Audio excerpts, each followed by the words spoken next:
कहानी के शुरू में हमें कैमरामैन को देखते हैं जो स्टूडियो में दो मॉडल्स की तस्वीरें बना रहा था। जब उन मॉडल्स लड़कियों का काम खत्म हो जाता है तो उनमें से एक तो अपने घर चली जाती है और जब दूसरी लड़की वहाँ से जाने लगती है तो कैमरामैन उसे किडनैप अगवा कर लेता है। उस लड़की को बेहोश कर दिया था। जब उसको होश आता है तो वो खुद को बंधा हुआ पाती है। वो लड़की बहुत ज्यादा डरी हुई थी और कैमरामैन से बार बार यही कह रही थी कि प्लीज मुझे छोड़ दो, पर वो उस लड़की की एक भी बात नहीं सुनता। फिर वो एक बॉक्स निकालता है जिसमें किसी की राख थी। वो उसको लड़की के पास रखकर उसका गला काट देता है और जब वो ऐसा कर रहा था तो उसका खून उस राख में गिरता है। अगली सुबह जब कैमरामैन की सेक्रेटरी आती है तो उसे उस लड़की की लाश नजर आती है जिसको कैमरामैन ने मार दिया था। पर जैसे ही वो पीछे मुड़ती है उधर वो अपने बॉस की लाश को भी देखती है। तभी वो पुलिस को बुलाती है। छानबीन करने के बाद पता चलता है जरूर उस लड़की को तो कैमरामैन ने मारा है, पर अभी ये राज ही था कि उस कैमरामैन को किसने मारा। जब वो उस कैमरामैन के गले को देखते हैं तो उस पर किसी के काटने के निशान थे। उसकी लाश को देखकर ऐसा लग रहा था कि जैसे उसका मांस किसी ने खा लिया हो। इसके बाद हम कहानी में दो न्यूज रिपोर्टर्स लड़कियों को देखते हैं जो काबिल तो बहुत थी पर उनका कोई भी यकीन नहीं करता था।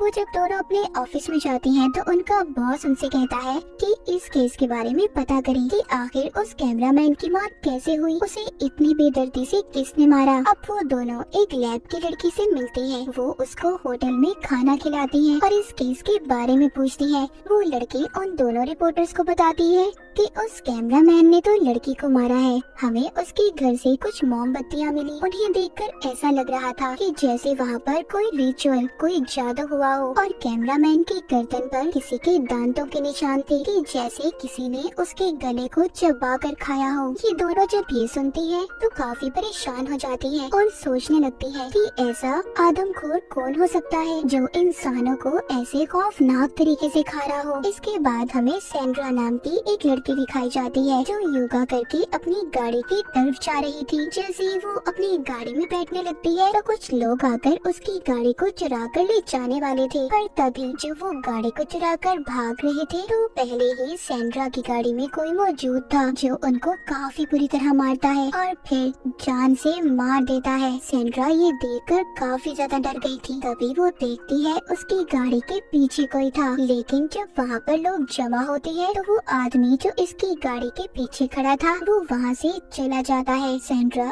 अब इसी सोच में थी कि इतना ताकतवर इंसान कौन हो सकता है जिसने इतने सारे लोगों को अकेले मार दिया। अगली सुबह वो दोनों रिपोर्टर्स एक प्रेस कॉन्फ्रेंस में जाती हैं जहाँ पर वो पुलिस से सवाल करती हैं कि आखिर ये कत्ल कौन कर रहा है। पुलिस कहती है कि वो लोग फिक्र नहीं करें, हम बहुत जल्दी कातिल को ढूंढ लेंगे। रिपोर्टर ऑफिसर से पूछती है क्या ये कत्ल एक ही इंसान कर रहा है, जिस पर ऑफिसर उसको जवाब देता है पहले जो कत्ल हुए गाड़ी के पास वो एक ही इंसान ने किए हैं। वो पूछती है कि कैमरामैन के गले पर ऐसे निशान क्यों थे कि जैसे किसी ने उसका खून पिया हो। ये सवाल सुनकर सब लोग हैरान हो जाते हैं क्योंकि कोई भी इस बारे में नहीं जानता था। ये बात सुनकर वहाँ पर आई हुई जो मेयर थी वो बहुत गुस्सा होती है और वो रिपोर्टर लड़की से कहती है कि आइंदा के बाद तुम इस कॉन्फ्रेंस में नहीं आओगी, तुम्हारी जगह कोई अच्छा रिपोर्टर आएगा जो हमसे अच्छे सवाल पूछेगा। और वो ये बात इनके बॉस को भी बता देती है जिस पर इनका बॉस इन्हें बहुत डांटता है। बॉस को भी उनकी बातों पर यकीन नहीं था।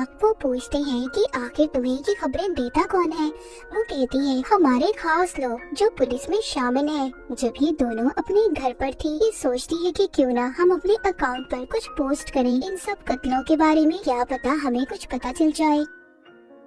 तभी इन्हें लैब में काम करने वाली लड़की का फोन आता है। वो उन्हें बताती है जिन भी लोगों का हमने डीएनए का टेस्ट किया है वो एक ही आदमी है जो सबको मार रहा है, पर जो उस मॉडल लड़की की मौत हुई वो तो कैमरामैन ने ही की थी। अब ये दोनों इन सब बातों का पता करने कैमरामैन के ऑफिस में जाती हैं जहाँ पर सबसे पहला कत्ल हुआ था। जब ये वहाँ पर जाती है तो वहाँ पर इन्हें एक बॉक्स मिलता है। ये वो ही था जो हमने कहानी के शुरू में कैमरामैन के हाथ में देखा था, पर अब उस बॉक्स में राख नहीं थी। छानबीन करने पर इन्हें जादू का सामान भी मिलता है जिसे देखकर इन्हें पता चलता है कि यहाँ पर जरूर किसी ने कोई जादू किया होगा। वो दोनों सब चीजें देखकर सोचते हैं कि जरूर वो कैमरामैन किसी कल्ट, किसी ग्रुप का आदमी होगा जिसने यहाँ पर जादू करके किसी को जिंदा किया है। और वो वही इंसान है जो जिंदा होकर अब सबको एक एक करके मार रहा है। अब जब सब इन दोनों को पता चल गया था, लेकिन ये दोनों सोचते हैं बिना सबूत भी कोई भी इनकी बातों पर यकीन नहीं करेगा, इसलिए ये दोनों फैसला करती हैं कि पहले ये सबूतों को इकट्ठा करेंगी। उधर सैंड्रा,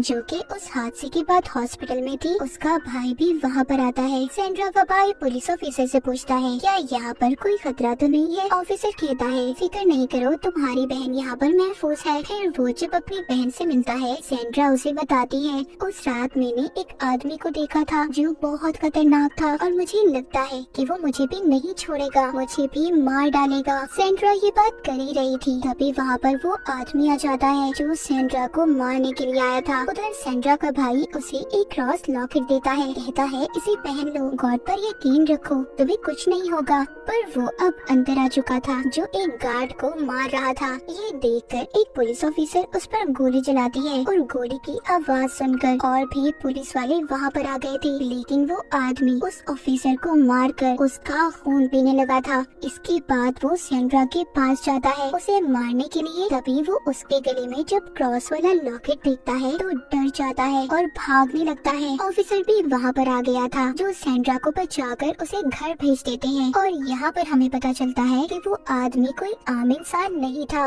वो एक ड्रैकुला था जो सिर्फ रात को बाहर निकलता था। और ये यहाँ पर आया कैसे, ये हमें कहानी में आगे जाकर पता चलेगा। इसके बाद हमें एक लड़की दिखाई जाती है जो अपने काम से वापस घर जा रही थी। जब वो गाड़ी में बैठती है तो ड्रैकुला पीछे से आकर उसके गले को पकड़ लेता है, उसे मार कर उसका खून पीने लगता है। अगली सुबह दोनों रिपोर्टर्स को उनका बॉस कहता है, मैंने आज नया शो शुरू किया है जिसमें लोग हमें अपनी राय देंगे कि कातिल कौन है। और उनको इस केस पर बहुत से मैसेज भी आना शुरू हो जाते हैं जिसमें लोगों ने उन्हें अपने अपने ख्यालात बताए थे कि ऐसा क्यों था और इसके पीछे राज क्या था। वो दोनों रिपोर्टर लड़कियां कुछ लोगों के नामों को चुन लेती हैं और उनसे बात करने की भी कोशिश करती हैं। उधर सैंड्रा का भाई भी उसे अपने घर ले आया था। वो बताता है कि यहाँ पर कैमरे लगे हुए हैं, तुम फिक्र नहीं करो, तुम्हारी जान को खतरा नहीं होगा। तभी सैंड्रा रिपोर्टर की वीडियो देखती है जिसमें वो कह रही थी कि इस केस के बारे में कोई भी अगर कुछ भी जानता है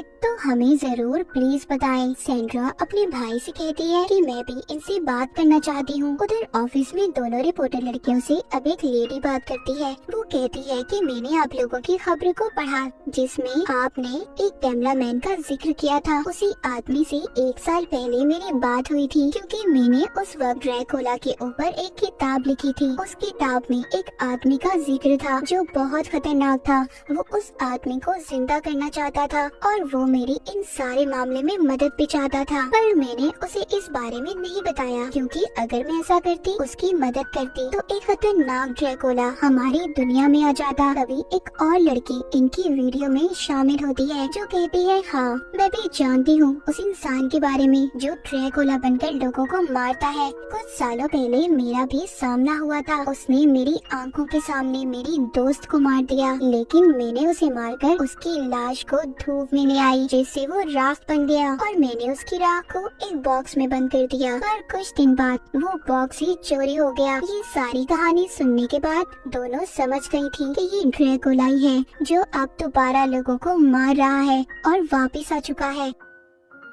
जब ये दोनों घर जा रही थी तो तभी इन्हें सैंड्रा की कॉल आती है जो इनको सब बताती है जो सब उसने अपनी आंखों से देखा था। सैंड्रा की बातें सुनकर तो दोनों को पक्का यकीन हो गया था कि ये ड्रैकुला ही है। जिधर सैंड्रा रुकी हुई थी उधर वो ड्रैकुला आ गया था। वो वहाँ पर आकर सैंड्रा के दोस्तों को मार रहा था। सैंड्रा वीडियो कॉल के जरिए दोनों रिपोर्टर लड़कियों को दिखाती है कि वहाँ पर सब क्या हो रहा था। वो दोनों जब ये देखती है कि ड्रैकुला कैसे इंसानों को मार रहा है तो वो भी बहुत ज्यादा डर जाती है। तभी सैंड्रा का भाई आ जाता है जो उसको वहाँ से ले जाने आया था, लेकिन वो ड्रैकुला वहाँ पर भी आकर सैंड्रा के भाई को मार देता है और फिर सैंड्रा को उसने इनको भी वीडियो कॉल पर देख लिया था। जब ये उसकी शक्ल देखती है तो दोनों बहुत ज्यादा डर जाती हैं। वो जाकर सारी बातें पुलिस ऑफिसर को बताती हैं तो वो कहता है, तुमने क्या मशहूर होने के लिए ये कहानी बनाई आई है। अगर ऐसा है तो प्लीज ऐसा मत करो, बहुत फजूल कहानी है तुम्हारी। वो जान चुकी थी कि बिना सबूत के कोई भी इन पर यकीन नहीं करेगा।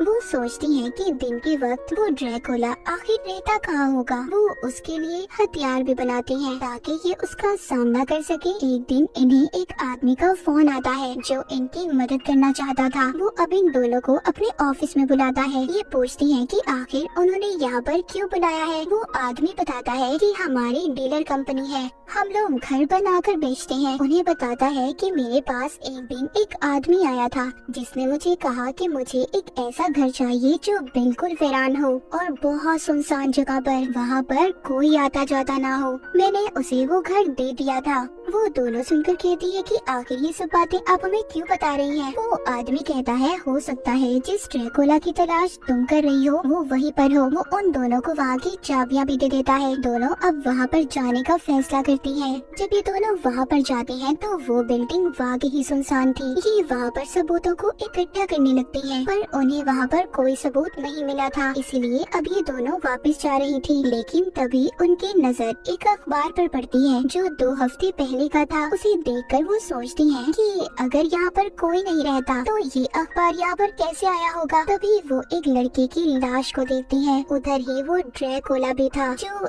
इसका पाँव पकड़ लेता है और इन पर हमला कर देता है। ये दोनों जब यहाँ से भागने की कोशिश करती हैं तो ड्रैकुला ने इनको पकड़ लिया था और बहुत मारता है। उनका खून पीने की भी कोशिश करता है लेकिन वो दोनों भी हार नहीं मानती, उस पर हमला करती है। ड्रैकुला एक रिपोर्टर को तो बहुत मारता है और उसे बेहोश भी कर देता है और दूसरे रिपोर्टर का खून पीने के लिए उसकी तरफ बढ़ रहा था पर वो भागकर सूरज की रोशनी में आ गई थी। इसके बाद ड्रैकुला दोबारा से उसकी तरफ जाता है जो बेहोश थी, पर अब उस लड़की को भी होश आ गया था और वो एक लकड़ी उठाकर ड्रैकुला को मार देती है जिससे वो बेहोश हो गया था। ये दोनों खींचकर उसे सूरज की रोशनी में ले आई थी जिससे वो दोबारा राख में बदल गया था। इसके बाद हम कुछ दिन बाद की कहानी को देखते हैं। दोनों रिपोर्टर्स बहुत ज्यादा जख्मी थी। कोई भी इनकी बातों पर यकीन नहीं कर रहा था कि इन्होंने एक ड्रैकुला को मार दिया। इसलिए ये दोनों अभी फैसला करती हैं कि ये दोनों प्रेस को छोड़ देंगी और शादी करके कहीं दूर रहने लगती हैं। कहानी के आखिर में हम एक छोटी बच्ची को देखते हैं जो एक लेडी को ड्रैकुला की राख एक जाल में दे रही थी। हम देखते हैं उसके नाखून बहुत बड़े थे जैसे कि वो भी ड्रैकुला हो। तो जैसे उस कैमरामैन ने इस राख के अंदर लड़के का खून डालकर इसे जिंदा किया था, मगर ड्रैकुला ने निकलते ही उसको भी मार दिया। फिर दोनों रिपोर्टर्स ने अपनी बहादुरी से उस ड्रैकुला को मारा, मगर उस ड्रैकुला की राख जब तक इस दुनिया में रहेगी तो कोई ना कोई इंसान उसे अपने फायदे के लिए लड़की का खून उसमें डालकर इसे जिंदा करेगा और ये ड्रैकुला फिर से दुनिया में तबाही फैलाने आएगा। और इसी के साथ ये कहानी यहीं पर खत्म हो जाती है।